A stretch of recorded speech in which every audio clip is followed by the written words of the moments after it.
Jejak leluhur mempersembahkan seputar sejarah, kajian ilmu para leluhur, spiritual dan filsafat. Update video terbaru dengan tekan tombol subscribe, like, dan share, serta sertakan lonceng notifikasinya agar tidak ketinggalan video terbaru. Selamat menikmati. Assalamualaikum warahmatullahi wabarakatuh. Sahabat, dalam pertemuan kali ini saya akan ajak untuk menemui seorang tokoh yang bernama Syekh Wedus. Wedus itu artinya kambing. Kenapa ada manusia dikatakan kambing, teman-teman? Apalagi ini seorang ulama. Yuk, simak videonya sampai tuntas. Tapi untuk melanjutkan video ini, mohon karena Allahnya untuk tekan tombol subscribe, like, dan share kepada teman-teman Anda. Semoga ilmu Anda bermanfaat. Terima kasih. Nah teman-teman, di kesunyian malam ini saya akan ajak Anda untuk menemui seorang tokoh yang bernama Syekh Wedus tadi. Dan berkah karena beliau itu adalah seorang manusia yang soleh. Bahkan beliau itu adalah seorang ahli ilmu, dan sebagian ada yang mengatakan bahwa beliau itu adalah walinya Allah. Dan perlu Anda ketahui teman-teman bahwa Syekh Wedus ini lahir tahun 1831 Masehi atau tahun 1246 Hijriah. Jadi zaman itu sedang berkecamuk, yaitu penjajah Belanda. Dari segi keamanan pun tidak terjaga, ekonomi pun sangat sempit. Bila dibandingkan dengan sekarang, para santri, para pelajar kalau mau belajar semangat seperti beliau, insya Allah akan lebih baik. Tapi ternyata teman-teman sekalian, kekurangan juga keamanan tidaklah menjadikan penghalang bagi Kiai Sobari atau Syekh Wedus ini. Sahabat, 12 tahun lamanya beliau, Kiai Haji Sobari atau Mamat Ciwedus ini mengembalakan wedus atau kambing di hutan belantara. Tentu ini merupakan perintah dari gurunya, yakni Syekhona Khalil atau Mama Khalil Bangkalan Madura. Ketika beliau diantarkan oleh keluarganya untuk menimba ilmu di Bangkalan, gurunya tidak menyuruh dia untuk ikut ngaji, tapi aneh. Justru beliau disuruh untuk mengurusi kambing milik sang guru. Harus sampai gemuk-gemuk ya, kata Syekhuna Khalil. Dan inilah dalam satu riwayat asal-usul beliau diberikan lakob atau julukan Mamat Ciwedus, yang artinya adalah kambing. Singkat cerita, keluarga dari Kuningan ingin menjemput Sobari untuk pulang ke kampung halamannya, karena memang sangat dibutuhkan untuk menyebarkan agama Islam di Cilimus Kuningan ini. Jadi perlu Anda ketahui bahwa Syekh Wedus ini memang berasal dari daerah Cilimus Kuningan, Jawa Barat. Namun ketika mereka sowan kepada Syekhuna Khalil, jadi Mama Khalil ini merasa kebingungan. Sebelumnya, mohon maaf, kata Syekhuna Khalil, ini anak kan belum pernah ngaji. Jadi ini satu lembar pun kita belum pernah ngaji selama 12 tahun ini. Dia mengembala kambing di hutan, tutur Syekhuna Khalil. Wah, lantas harus bagaimana Mama? Tanya keluarga Sobari kepada Mama Khalil.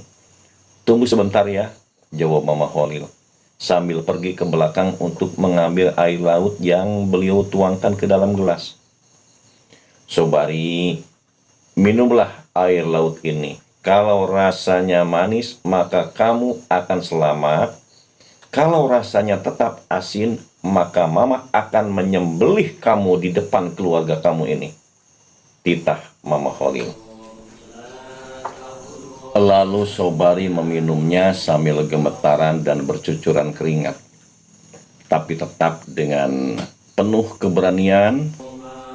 Sementara keluarganya pun ikut cemas dan penuh kekhawatiran. Setelahnya diminum, bagaimana rasanya? Asin, Mbah, kata Sobari. Coba.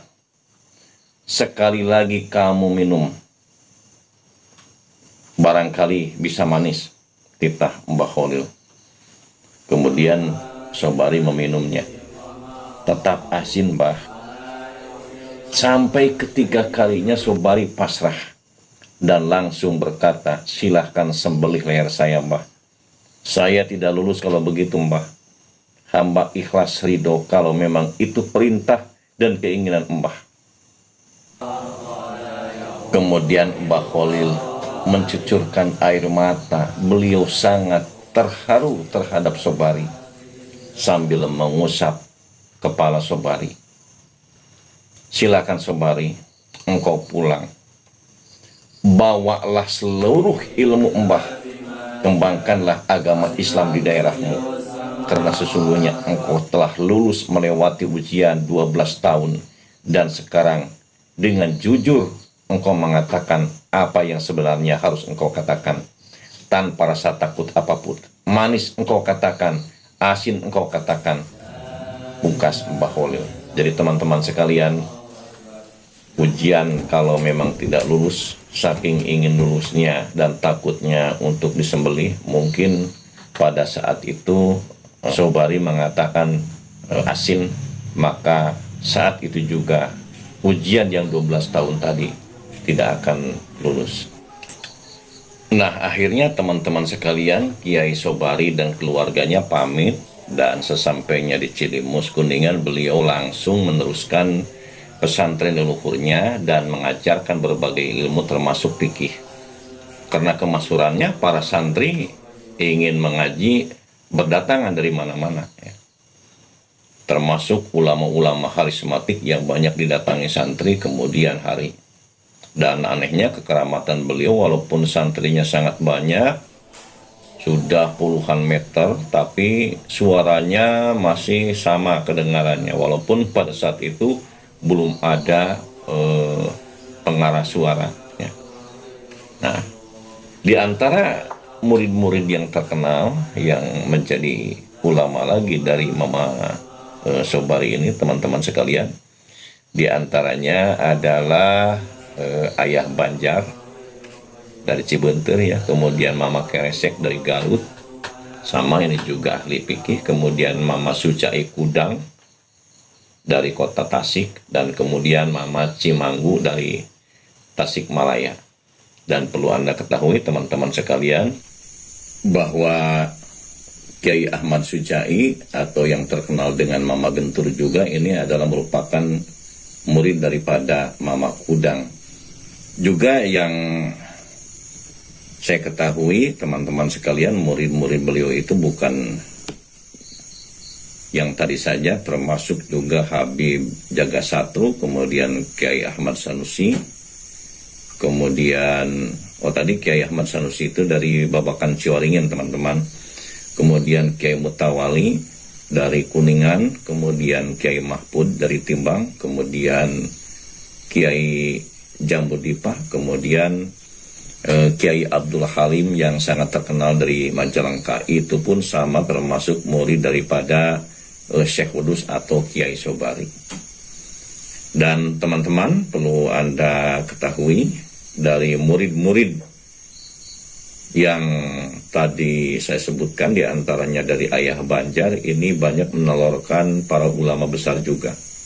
Di antaranya seperti pesantren Padarincang dari Banten, ini menelurkan pesantren Caringin Banten, kemudian seperti pesantren Cikole Ciamis, kemudian menelurkan pesantren Balai Kambang, Karangnunggal Tasikmalaya, kemudian pesantren Ibunda Manonjaya Tasikmalaya, dan banyak lagi pesantren-pesantren yang silsilah keilmuannya berasal dari Kiai Sobari ini. Dan perlu kita ketahui teman-teman sekalian, bahwa silsilah keilmuan yang tadi saya bahas itu tentu saja ini merupakan silsilah yang sanadnya sambung menyambung ila Rasulullah SAW, bahwa Kiai Ahmad Sobari itu berguru kepada Syekhuna Khalil Bangkalan, kemudian Syekhuna Khalil Bangkalan berguru kepada Syekh Ahmad Khotib Sambas ketika beliau berada di Mekah, yang mana diketahui bahwa Syekh Ahmad Khotib Sambas ini adalah sebagai pendiri daripada tarekat Qadiriyah Naqsabandi. Nah, teman-teman, biasanya kalau seorang yang sudah terkenal dalam bidang keilmuannya itu ada karangan kitabnya. Tapi sayang, konon katanya kitab-kitabnya itu dibakar oleh Belanda. Jadi belum ditemukan sisa-sisa dari kitab tersebut. Tapi di antaranya ada yang ditemukan sebuah kitab yang tersisa yang membahas tentang ilmu tasawuf, tentang tarekat, yang mana tarekat yang dibahas oleh beliau itu adalah tarekat Sakariyah. Jadi jelas teman-teman sekalian, semua orang-orang yang mempunyai keunggulan dan mempunyai kepangkatan wali, saya teliti dalam sejarah, tetap walaupun terkenalnya di bidang fikih atau mengarang kitab, di dalamnya yang dipakainya itu adalah tarekat, karena tarekat itu adalah untuk mendekatkan diri kepada Allah dengan cara semuanya berzikir kepada Allah. Dengan demikian ilmunya akan bermanfaat. Dan kenapa Kiai Sobari ini beliau belajar kepada Syekhuna Khalil? Karena Syekhuna Khalil itu adalah orang yang merupakan murid Syekh Ahmad Khotib yang menjadi walinya Allah. Jadi bil barakah kepada orang yang punya kepangkatan, maka beliau mendapatkan ilmu. Bahkan teman-teman sekalian, jangankan sampai 12 tahun, apabila seorang murid taat kepada gurunya, mematuhi perintah gurunya walaupun pahit, seperti tadi yang dilakukan oleh Kiai Sobari, maka hak beliau itu terwarisi ilmu oleh gurunya.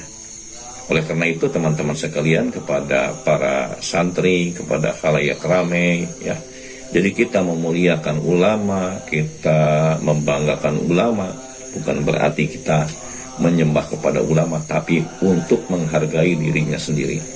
Karena ilmu itu ada dua, ada yang berasal dari otak, juga ada yang berasal dari hati. Dan Allah bisa saja menurunkan kepada kita ilmu laduni, andai kata memang kita taat kepada Allah, kepada Rasulnya, dan kepada guru yang kita ikuti. Nah teman-teman sekalian, di akhir perjumpaan kita kali ini, saya mengajak berdoa, semoga kita semuanya terwarisi ilmu laduni seperti yang telah dimiliki oleh Kiai Sobari. Terima kasih atas segala perhatian, mohon maaf atas segala kekurangan. Saya dari tim Jejak Leluhur mengucapkan terima kasih. Billahi taufiq wal hidayah. Wassalamualaikum warahmatullahi wabarakatuh.